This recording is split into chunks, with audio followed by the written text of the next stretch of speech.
అందరికీ వందనములు. యేసుక్రీస్తు ప్రభువు సర్వ మానవాళి పాపముల కొరకు సిలువలో మరణిస్తూ చివరిగా 7 మాటలు పలికారు. ఆ మాటలలో ఈరోజు 3వ మాట మీతో పంచుకోవాలని ఆశిస్తున్నాను. యేసుక్రీస్తు సిలువలో ప్రాణం పెడుతున్న సమయంలో తన తల్లిని చూడగానే తన బాధ్యతను నెరవేర్చాడు. చూడండి, యోహాను సువార్త 19వ అధ్యాయం 26వ వచనం. యేసు తన తల్లియు తాను ప్రేమించిన శిష్యుడను దగ్గర నిలిచిండుట చూచి, అమ్మా, ఇదిగో నీ కుమారుడు అని తన తల్లితో చెప్పెను. తరువాత శిష్యుని చూచి, ఇదిగో నీ తల్లి అని చెప్పెను. యేసుక్రీస్తు మరణిస్తున్నప్పటికీ తన తల్లిని మాత్రం విడిచిపెట్టకుండా తాను ప్రేమించిన శిష్యుడును అనగా యోహానును తన తల్లికి పరిచయం చేశాడు.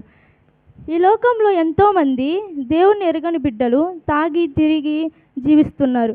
ఆప్యాయతను చూపించిన తల్లిదండ్రులను కొడుతూ వాళ్ళని హింసిస్తూ ఉన్నారు. దేవుడంటే భయం లేకుండా, భక్తి లేకుండా జీవిస్తున్నారు. తల్లిదండ్రులు అంటే ప్రేమ లేకుండా జీవిస్తున్నారు. మనం అలా ఉండకూడదు.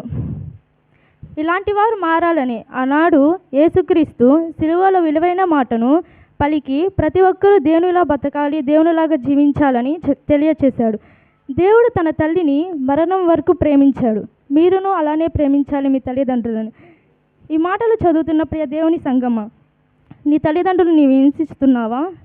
లేకపోతే వాళ్ళని గౌరవం లేకుండా మాట్లాడుతున్నావా? నీ తల్లిదండ్రుల పట్ల విధేయత కలిగి ఉన్నావా? నీ తల్లిదండ్రులు నీవు సన్మానిస్తున్నావా? నీ కుటుంబం పట్ల బాధ్యత కలిగి ఉన్నావా? దేవుడు చనిపోయే ముందు కూడా తన కుటుంబం పట్ల బాధ్యత కలిగి ఉన్నాడు. నీవు అలానే ఉండాలి. లేకపోతే ఈ రోజు నుండైనా మరణము వరకు మనల్ని సృజించిన దేవుడిని విడిచిపెట్టకుండా అలానే జన్మనిచ్చిన తల్లిదండ్రులకు గౌరవం ఇవ్వాలి. చూడండి, ఈరోజు మనము ఈ 3వ మాట ద్వారా నేర్చుకోవాల్సింది 3 విషయాలు. నీ తల్లిదండ్రుల పట్ల విధేయత కలిగి ఉండాలి. నీ తల్లిదండ్రులను సన్మానించాలి. నీ కుటుంబం పట్ల బాధ్యత కలిగి ఉండాలి. దేవుడు మన కోసం చేసిన త్యాగం, మరణపు అంచులో మన మీద చూపించిన హద్దులలేని ప్రేమ నీవును నీ తల్లిదండ్రుల మీద, నీ సహోదరుల మీద చూపిస్తున్నావా? లేనట్లయితే ఈరోజు నుంచి అయినా నీ తల్లిదండ్రులను ప్రేమగా చూసుకోవాలని కోరుకుంటున్నాను. ప్రభు పేరిట ఈ కొన్ని మాటలు ముగిస్తున్నాను. Thank you.